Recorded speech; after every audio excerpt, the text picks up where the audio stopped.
Nous nous posons tous des questions. De grandes questions. Est-ce que je peux voyager dans le passé? C'est une caractéristique des êtres humains. Voyager dans le temps, est-ce de la science-fiction? Je m'appelle Stephen Hawking. Et je suis persuadé que chacun de nous peut répondre par lui-même aux grandes questions qu'il se pose. Avec l'aide de quelques personnes ordinaires C'est génial! et d'une équipe d'experts, Il n'existe aucun autre endroit dans l'univers où la gravitation est plus forte. nous allons partir pour le plus lointain des voyages, Quelle accélération! à la recherche des réponses aux plus grands mystères de l'univers, en nous servant de la puissance de l'esprit humain.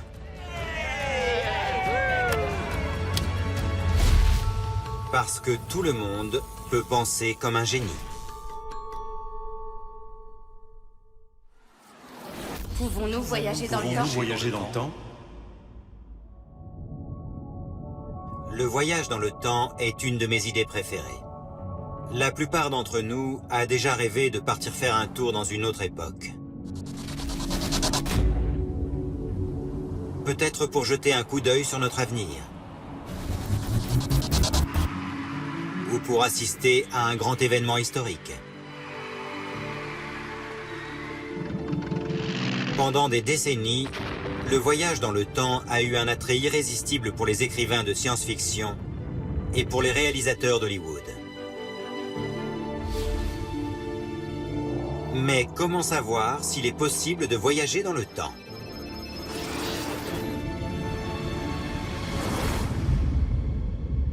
J'ai demandé à 3 personnes ordinaires de se lancer dans cette exploration.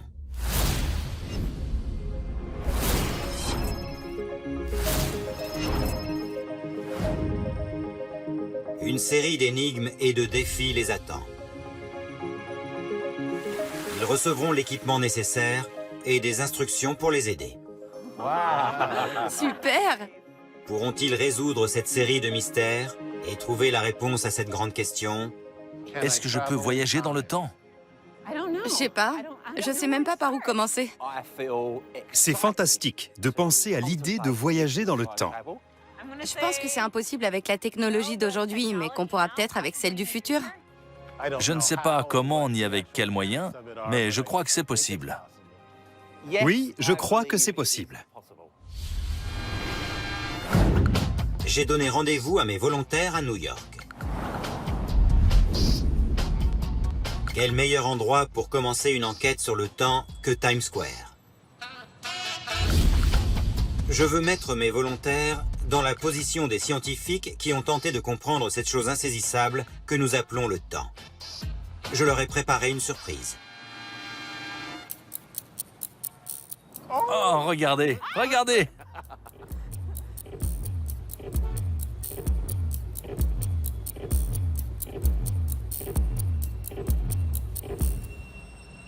Bonjour mes futurs génies, C'est fantastique! bienvenue à New York.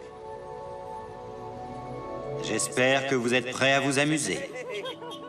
Je m'attendais pas à voir Stephen Hawking. C'était génial. C'était une surprise totale, un vrai choc. J'étais époustouflé de voir son visage à cet endroit. Je vous invite à une fête. En vous basant sur ces 3 numéros, pourrez-vous rejoindre le lieu de la fête? Bonne chance. 48, 16, 11. Arriverons-nous à trouver le lieu de la fête avec seulement 3 numéros? 11, 48. 48, 16, 16, 11. Ils doivent essayer de comprendre par eux-mêmes. Qu'est-ce que ces 3 numéros? Ont en commun? Ouais. Qu'est-ce qui se présente sous la forme de 3 numéros? Les triangles? Ou l'indication longueur, profondeur, largeur? Je ne vois pas de relation mathématique entre eux. Non, peut-être longitude, latitude et... Ou alors ce sont des rues. Bien vu. Il existe une 48e rue? Oui. Par contre, la 16e avenue est trop loin. On se retrouverait dans l'Hudson. Les numéros s'arrêtent là? Oui, parce qu'il y a le fleuve.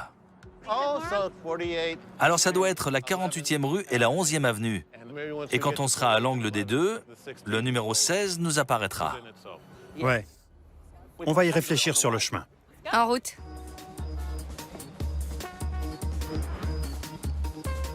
J'ai demandé à mes volontaires de tenir un journal vidéo de leur exploration.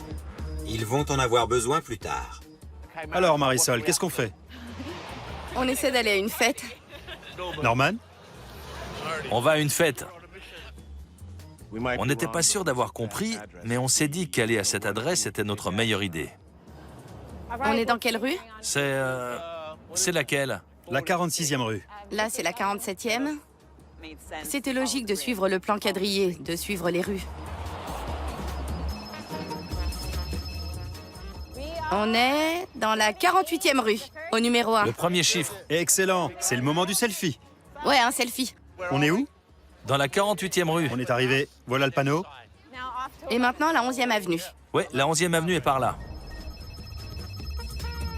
On espérait qu'on allait rencontrer une espèce d'inspiration divine. On y est. C'est le croisement de la 48e rue et de la 11e avenue.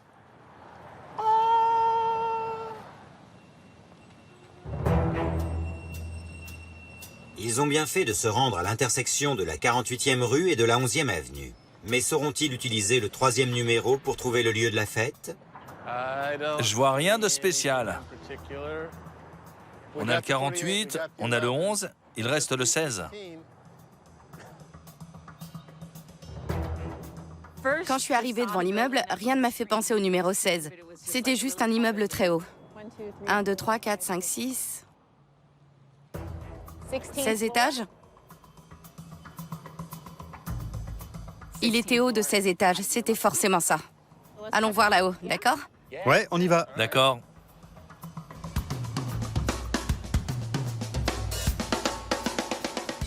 On y est. On s'arrête au 16e étage et on voit qu'il y a une fête. On dirait que c'est le bon endroit. La fête était terminée depuis longtemps. C'était ici la fête. C'était ici, ouais. On l'a raté. On dirait qu'ils se sont bien amusés. Mon invitation était incomplète. Raison pour laquelle mes volontaires ont raté la fête. Vont-ils comprendre ce qui manquait? Désolée, je pouvais pas rester. Combien d'éléments d'information sont nécessaires pour aller à une fête? Combien d'éléments d'information faut-il pour aller à une fête? On avait 48, 16 et 11. Il nous a donné un point, une intersection. Donc 2 numéros pour le point. Ça fait 2 dimensions. La 3e dimension est la hauteur. On est allé par ici, par là et vers le haut. Ça faisait 3 éléments d'information. Le 4e élément est sans doute le temps. On avait besoin de 4 éléments d'information. Ouais, et on en avait seulement 3. Celui qui manquait, c'est la 4e dimension, le temps. Oui. Donc le temps est une dimension dans laquelle on se déplace, mais sans vraiment s'en rendre compte parce qu'elle est toujours présente. Voilà pourquoi on a raté la fête. C'est pour ça. On n'avait pas toutes les informations nécessaires. Je leur ai joué un mauvais tour, mais ils ont compris. Il faut 3 numéros pour décrire un lieu, mais il en faut 4 pour décrire un événement. Et le 4e, c'est le temps.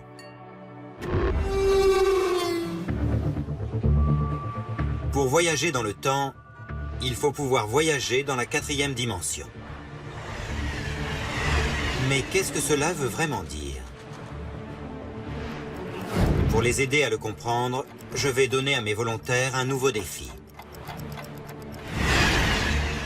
Afin d'avancer dans leur enquête, ils doivent se familiariser avec un concept qui a révolutionné notre compréhension de l'univers.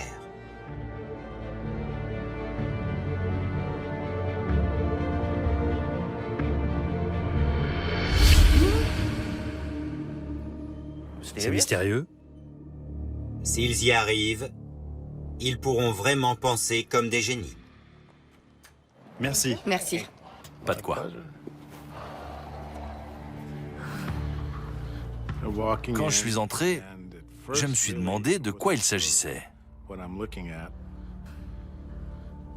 C'est l'endroit où on était. Times On a vu des cartes de New York. On dirait que c'est toujours la même carte. Regardez, Broadway, Broadway, Broadway. Mais à des moments différents. Oui, à des moments différents. Les cartes étaient identiques, à part l'horaire écrit dessus. Sur celle-là, c'est écrit plus 15 minutes. Sur celle-là, plus 10 minutes. Et après, plus 20, plus 30, plus 40 minutes. Chaque carte représente la zone de New York dans laquelle ils sont passés pour se rendre à cette fête. Et chaque carte représente aussi un moment précis dans le temps. La carte qui se trouve sur la boîte lumineuse est celle du moment de leur départ à Times Square. Norman, regarde, c'est toi avec des cheveux. C'est nous. Ma figurine est beaucoup trop jolie. Je leur ai demandé de visualiser leur trajet entre Times Square et la fête où je les ai invités, à la fois dans l'espace et dans le temps. Nous allons voir s'ils comprennent le but de l'exercice. Ah, je sais. Chacune des cartes est un moment dans le temps. Ouais. Et on peut reporter notre position sur les cartes, l'endroit où on était à ce moment-là. 7 cartes, 7 figurines pour chacun de nous. C'était clair que les figurines allaient représenter un certain point pendant notre trajet à un moment donné. On commence à quel endroit? Ici, Times Square, 43e rue. On marchait dans cette direction.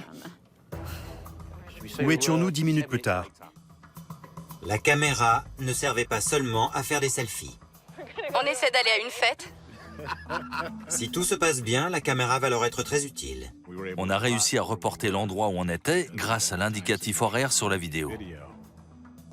Tu vois la plaque de rue? 46e rue. Sur la carte plus 10 minutes, on s'approchait de la 46e rue. Allez. Prends ton temps, Norman. Spontanément, j'ai eu l'idée d'empiler les plaques de verre avec le plan quadrillé de Manhattan. On avait ainsi différentes couches sur lesquelles on plaçait nos figurines selon l'indicatif horaire noté sur chaque plaque. Voilà. Le suivant, c'est plus 20 minutes. Si vous voulez bien le prendre tous les deux. Oui, bien sûr. À moi, à toi, à moi, à toi. On est où? La 48e rue. La 48e rue. C'est le bout du premier bloc d'immeuble. La 48e rue. Le moment où on a tourné à gauche. Après, on va à plus 30 minutes. Ouais, plus 30. Bien joué, les gars. Quelle précision, Norman. C'est sur mon CV. Plus 40 minutes, on était là. Plus 45 minutes. Bon, on est Arrivé. à l'angle de la 11e avenue et de la 48e rue, à l'adresse de la fête. C'est nous. On a réussi, super.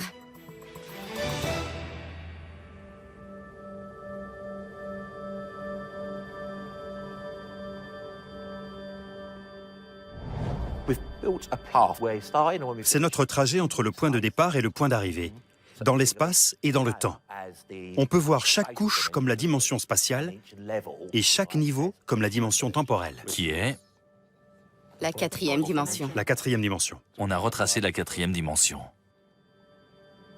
À quoi ça nous mène?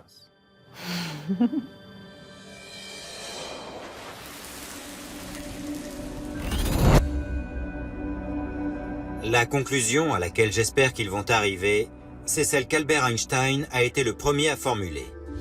Elle a transformé notre compréhension de la nature même de l'espace et du temps. Avant Einstein, on considérait généralement que l'espace et le temps étaient deux choses complètement différentes. L'espace était vu comme une sorte de grand récipient qui contenait des objets et des événements, alors que le temps était vu comme un flot universel qui emportait tout depuis le présent vers le futur. Einstein est arrivé avec une vision complètement différente de l'espace et du temps. Pour lui, ils n'étaient pas indépendants l'un de l'autre. Ils étaient deux aspects d'une même chose. Un seul tissu, l'espace-temps.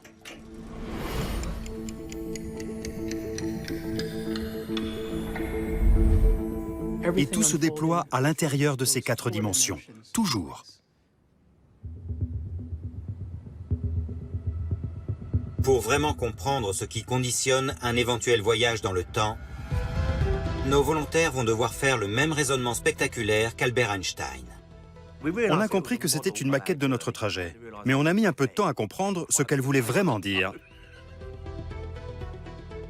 Voyager dans le temps d'après cette maquette consiste à se déplacer vers le haut et vers l'avant. Pour y arriver, il faudrait pouvoir jouer sur le lieu où on se trouve par rapport au moment où on s'y trouve. Et les deux sont entremêlés.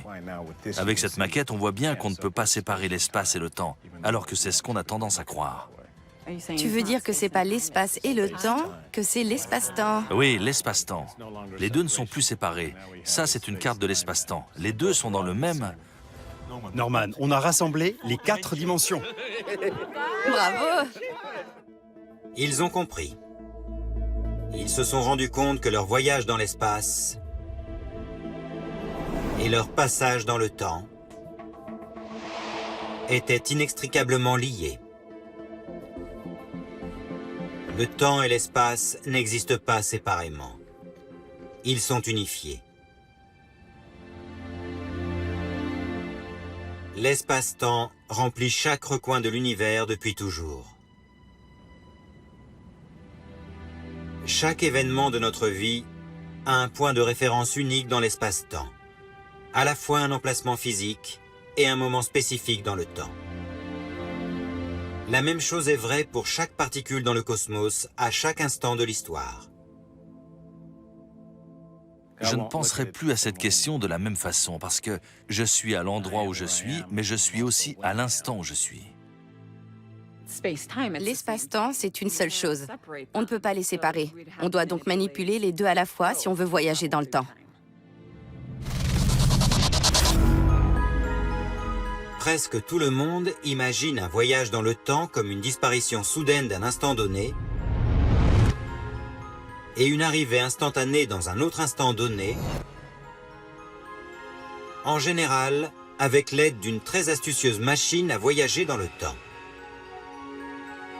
Je n'aime pas jouer les rabat-joie, mais je pense qu'il est impossible de gambader dans l'espace-temps de cette manière. Pour comprendre la notion de voyage dans le temps, nous devons y penser comme à un véritable voyage. Une expédition vers l'avant ou vers l'arrière, le long de la 4e dimension. Maintenant qu'ils ont compris le concept d'espace-temps, nos volontaires sont prêts à se confronter à l'idée d'un voyage dans le temps.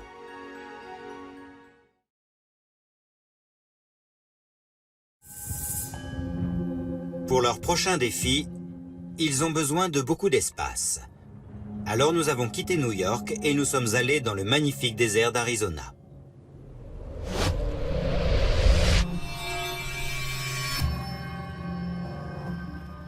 Je veux les amener à imaginer un voyage vers le passé.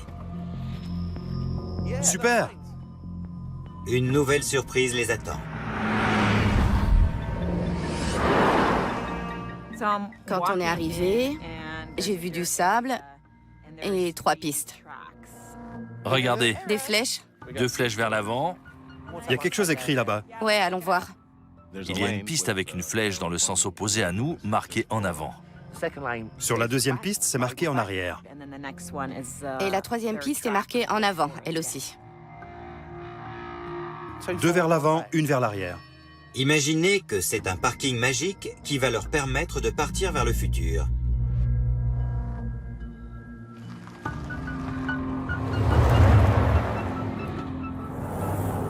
Mais pour cela, ils ont besoin d'une machine à voyager dans le temps.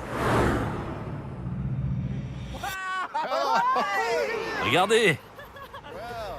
La DeLorean! On a été stupéfaits quand on a vu arriver la DeLorean.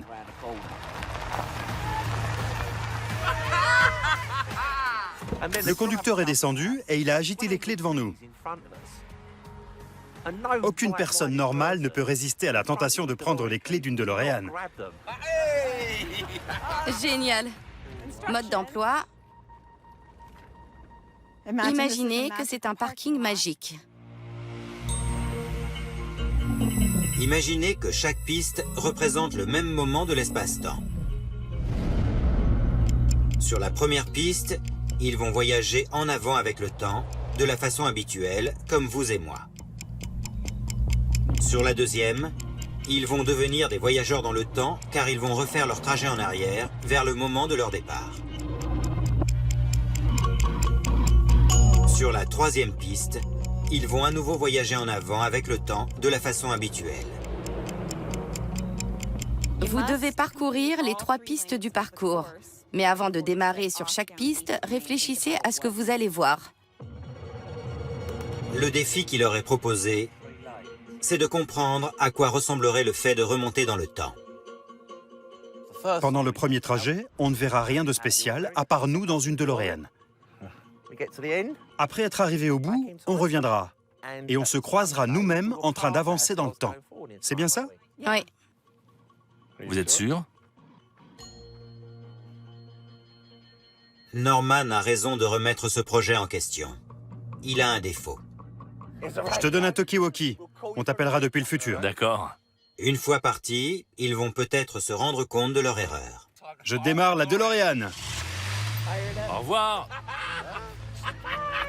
J'y crois pas, on part vers le futur. Génial. On croyait qu'en revenant, on allait se croiser nous-mêmes à mi-chemin. On ne savait pas encore qu'un détail important nous avait échappé. Je la mets en position pour repartir vers le passé. Ouais. Allez. On appelle Norman. Norman, on va repartir là où on était dans l'espace-temps. Alors, on s'attend à se voir nous-mêmes. Une autre DeLorean devrait nous croiser. Qu'est-ce que t'en penses? Je ne sais pas. Ils ont raison sur un point. S'ils reviennent dans l'espace-temps, ils vont se voir eux-mêmes. Pour cela, ils vont donc avoir besoin d'une autre voiture. Tout à coup, une deuxième DeLorean apparaît là où on était. On n'en revenait pas. Il n'y avait pas une, mais deux DeLorean. Norman? Qui c'est nous? Oui? Oui, c'est vous. On repart vers le passé.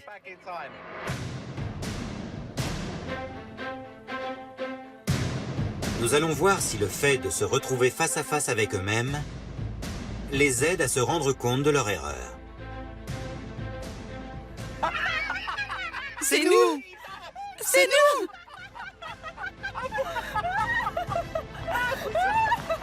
C'était vraiment nous. On avait notre visage en face de nous, en train de nous regarder.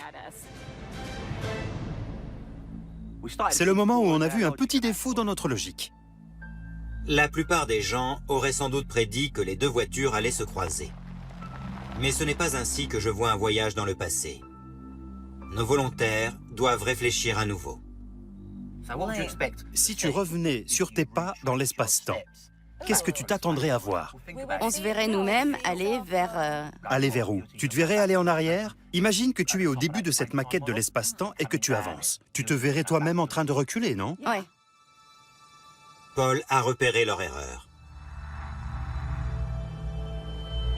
Si on imagine aller en avant à travers la dimension temporelle dans une direction, puis repartir dans l'autre sens, on ne se croise pas soi-même.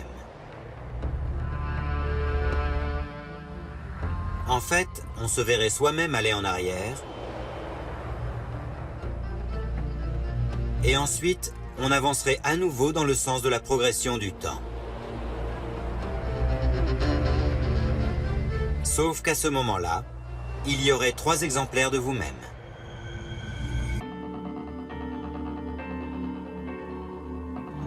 Il faut donc une 3e voiture.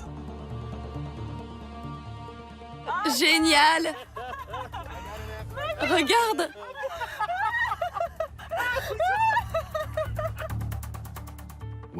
Quand on est parti, on a créé un nouveau futur. C'est là que la 3e voiture est apparue.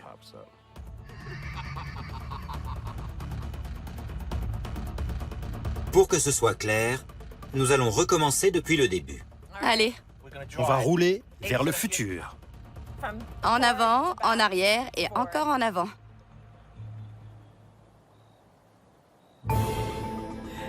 Et on repart. C'est super bizarre.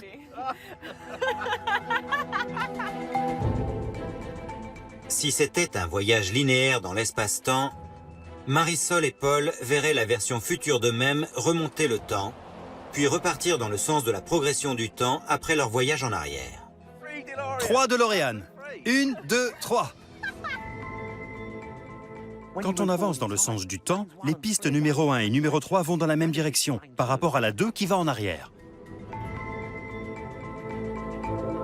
S'ils revenaient en arrière dans le temps, les deux volontaires seraient flanqués de la version passée d'eux-mêmes allant vers l'avant et de la version future d'eux-mêmes allant vers l'avant aussi.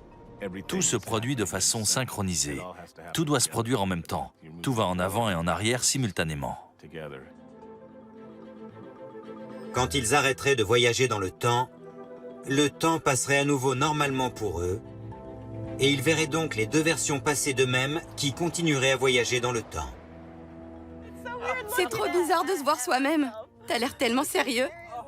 Pour eux, c'est comme si c'était nous qui reculions dans le temps.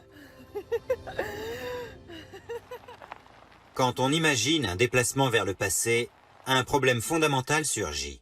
Nous allons voir si mes volontaires l'ont repéré. Remonter dans le temps a l'air un peu problématique, parce que ça veut dire qu'on se voit soi-même en train de progresser dans le temps. Donc, il faudrait 2 exemplaires de soi-même. L'un devrait surgir, l'autre devrait disparaître. Je ne vois pas comment on pourrait avoir 2 versions de nous-mêmes qui existeraient en même temps. Ouais, je disais pareil. On est arrivé à la conclusion que remonter le temps était probablement impossible. C'était intéressant de pouvoir rayer quelque chose de la liste.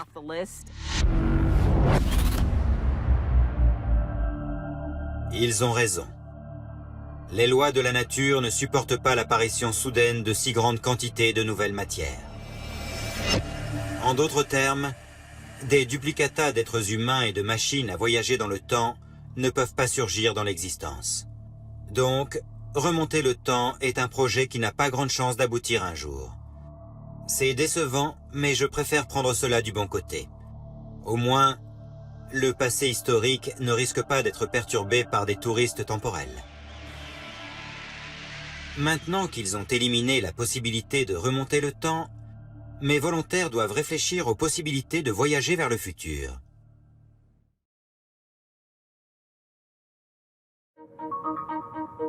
J'ai envoyé toute l'équipe à l'Université d'Arizona.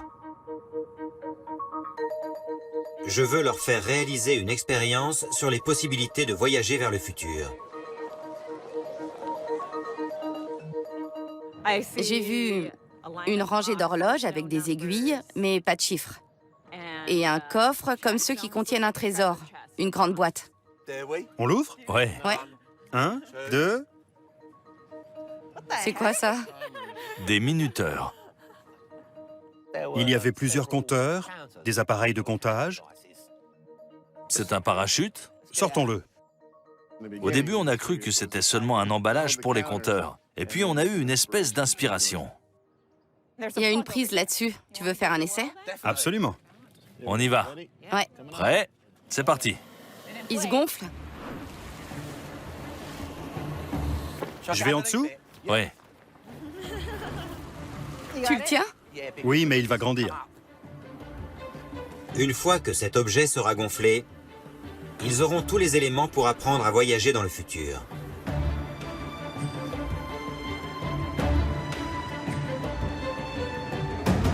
Mettre les horloges en marche pourrait être utile. Elles avancent à des vitesses différentes. Ouais, elles vont toutes à des vitesses différentes. Ouais. On a d'abord cru que les aiguilles tournaient sans aucune logique. Mais en prenant du recul, on a vu qu'elles avançaient plus lentement au fur et à mesure qu'on s'éloignait de la première. Qu'est-ce que vous en pensez? On dirait qu'il y a une logique. Celle-là tourne à toute vitesse, celle-là un peu plus lentement que celle-là. Près du ballon gonflable, le temps se comporte bizarrement. Cela va les aider à comprendre ce qu'il représente. On ne savait pas trop à quoi il correspondait. On a cru que c'était une planète au début. Et puis on a réalisé que c'était un trou noir. Un trou noir? Oui, un trou noir. Les trous noirs sont plus étranges que tout ce qu'ont pu imaginer les écrivains de science-fiction. Pourtant, leur existence est un fait scientifique indéniable.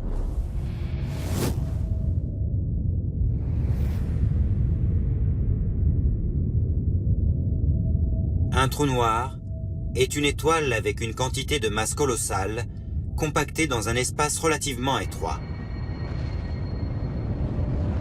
Cette masse crée le champ gravitationnel le plus puissant de l'univers. Un champ tellement fort que la lumière de l'étoile elle-même ne peut pas s'échapper. Raison pour laquelle on les appelle trous noirs. Albert Einstein a découvert comment les trous noirs fonctionnent, puis il a concentré son attention sur quelque chose qui l'intriguait depuis un moment, la gravitation.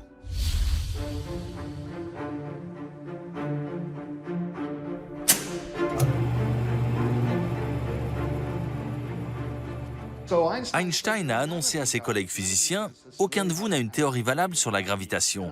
Et moi non plus, mais je vais en fabriquer une. » Ce qu'Einstein a démontré, c'est que la présence de la masse a pour effet de plier ou de déformer la forme de l'espace et du temps dans son environnement. Et d'autres objets suivent ensuite leur chemin naturel dans cet espace intrinsèquement courbé. C'est ce que fait le Soleil, donc la Terre tourne en orbite autour de lui. C'est ce que fait la Terre, donc la Lune tourne en orbite autour d'elle. C'est aussi ce que fait la Lune, donc les fusées qu'on envoie là-haut tournent en orbite autour d'elle. Einstein a expliqué que c'est cette déformation d'espace-temps qui crée la gravitation et qu'elle modifie aussi le temps lui-même. Et que le temps passe à des vitesses différentes selon la force de la gravitation. Plus la gravitation est forte, plus l'effet est appuyé. Il a appelé cette théorie la relativité générale. Et quand on applique la relativité générale à un trou noir, les choses deviennent très étranges. Un trou noir, c'est un endroit où la gravitation est plus forte que jamais. Il n'existe aucun autre endroit dans l'univers où la gravitation est plus forte que dans un trou noir. Selon la théorie de la relativité générale d'Einstein, le passage du temps ralentit et s'arrête à l'approche d'un trou noir. Les régions proches de la masse sont davantage tordues ou courbées, et donc le temps y est davantage ralenti. C'est un concept difficile à saisir. Tentons une expérience pour le rendre plus clair. Nos volontaires vont-ils comprendre comment le temps déformé près d'un trou noir peut être utilisé pour voyager vers le futur? Est-ce qu'on peut se servir d'un trou noir pour voyager dans le futur? Si tu étais près de la première horloge, le temps semblerait passer très lentement pour toi, comparé à une personne qui se trouverait ici. Ouais. Si tu revenais à cet endroit, et si tu t'arrêtais là? Le temps aurait déjà avancé, donc je serais dans le futur. Exactement. D'accord. Pour tester leur théorie, ils vont avoir besoin d'un vaisseau spatial. Je vous fais le compte à rebours. Compte à rebours. 5, 4, 3, 2, 1, moteur, décollage. On avait un équipement ultra moderne pour partir vers le trou noir. Quelle puissance d'accélération! On dirait une voiturette de golf, mais si on est concentré, on s'imagine dans un vaisseau spatial qui tourne autour d'un trou noir. Imaginez que Norman et Marisol aient parcouru 26 000 années-lumière vers le trou noir géant qui se trouve au centre de notre galaxie. S'ils parvenaient à se placer en orbite sans être aspirés dans le trou noir, le temps passerait normalement pour eux. Mais il se pourrait qu'ils reviennent des millions d'années plus tard, peut-être même des milliards d'années plus tard. Revenez sur Terre. Vous êtes partis pendant 70 ans. On a un 3. Alors ça veut dire que vous êtes arrivés dans le futur.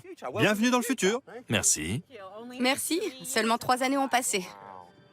On peut se servir d'un trou noir pour voyager vers le futur. Ce n'est pas un saut dans le temps, comme on aime à l'imaginer dans la culture populaire, mais c'est une méthode qui est théoriquement applicable pour se déplacer dans le temps. La solution n'est pas d'apprendre à manipuler l'espace-temps. On doit trouver un endroit où l'espace-temps est déjà tordu et modifié. Et on doit s'en servir à notre avantage pour aller dans le futur.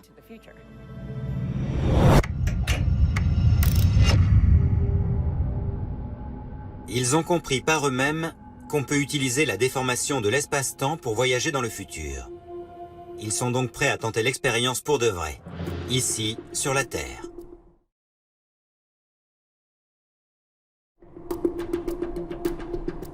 Mes volontaires veulent savoir si on peut voyager dans le temps. Alors je leur ai préparé une expérience très originale. Pendant les prochaines 24 heures, leur défi est d'envoyer l'un d'eux dans le futur, ici, en Arizona. Le défi d'hier consistait à se servir d'un trou noir pour voyager dans le futur. Si on a utilisé un trou noir pour voyager dans le temps, c'est parce qu'on y trouve une gravitation très puissante. Et on a une forte gravitation ici.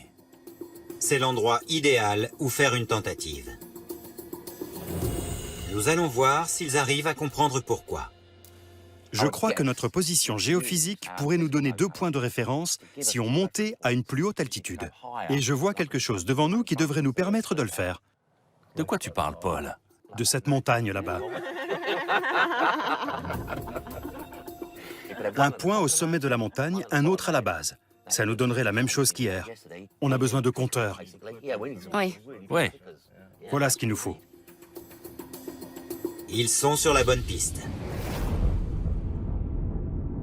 Comme pour un trou noir, la gravitation est plus forte quand on est plus près de la masse de la Terre, ce qui fait que le temps passe plus lentement. En haut d'une montagne, plus loin de la masse de la Terre, la gravitation est plus faible et le temps passe plus vite. Pour constater la différence de temps, j'ai fait appel à un expert mondial en horlogerie. Il va prêter à mes volontaires un équipement impressionnant. Tom a ouvert le coffre de sa voiture. Ça ressemblait à de vieux ordinateurs des années 80. C'était 6 grosses boîtes avec chacune une horloge réglée à la même heure. Exactement à la même heure. Ce sont des horloges atomiques à césium. Des horloges atomiques? Oui. Elles sont tellement précises qu'il faudrait attendre plusieurs millions d'années pour constater une erreur d'1 seconde. Parfait. On a relevé un défi pour lequel on doit poser une horloge sur un point très élevé. Vous voulez bien nous prêter 2 horloges? Bien sûr. Seulement 2 horloges? Pas de problème. Les horloges ont été réglées sur le temps universel coordonné. À cet instant, elles sont toutes parfaitement synchronisées entre elles. Impeccable. Les horloges au césium sont d'une précision stupéfiante, mais elles sont fragiles. Celle-ci est bien protégée, car elle part pour un endroit où il fait très froid. Voilà. Allez, nous deux, on va là-haut. Toi, tu resteras en bas. Et on se retrouve pour la conclusion. Norman et Marisol vont monter sur un point très élevé, donc ils vont voir passer une quantité de temps différente par rapport à Paul, qui restera plus près de la masse de la Terre. On va s'amuser.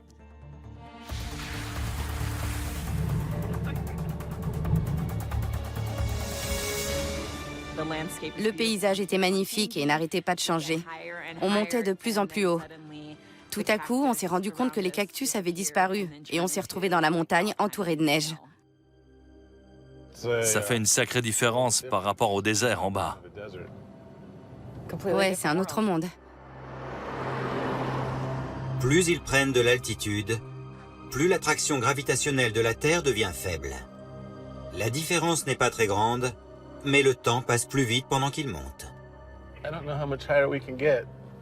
On fait de notre mieux pour atteindre le point le plus élevé possible. Oui, on dirait qu'on est presque au sommet. Oh, regarde le dôme.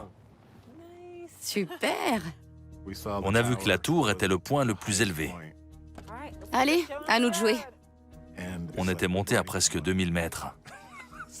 Est-ce que c'était vraiment important de poser l'horloge en haut de la tour? Mais puisqu'on avait décidé de le faire, on devait le faire.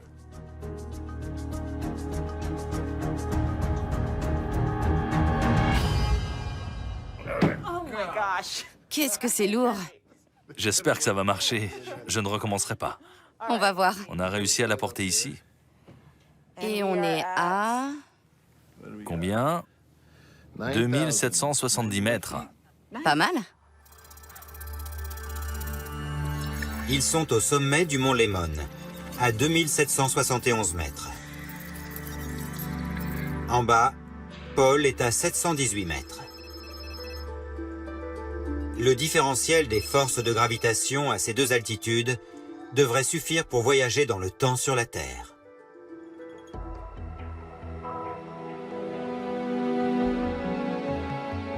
Leur mission pour les prochaines 24 heures est très simple. Attendre tranquillement, peut-être avec un peu de lecture, pendant que la déformation de l'espace-temps fait son effet.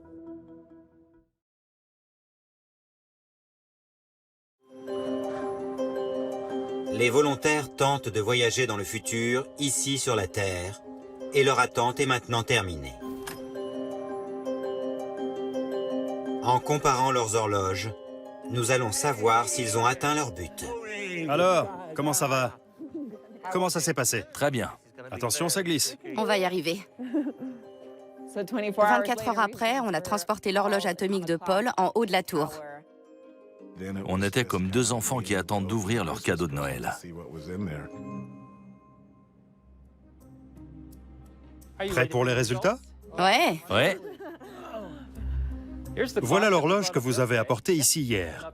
Elle était en altitude, donc elle est supposée avoir avancé plus vite. Et voilà l'horloge qui est restée à l'hôtel toute la journée. Cette horloge devrait être en avance sur celle-là. Et la réponse est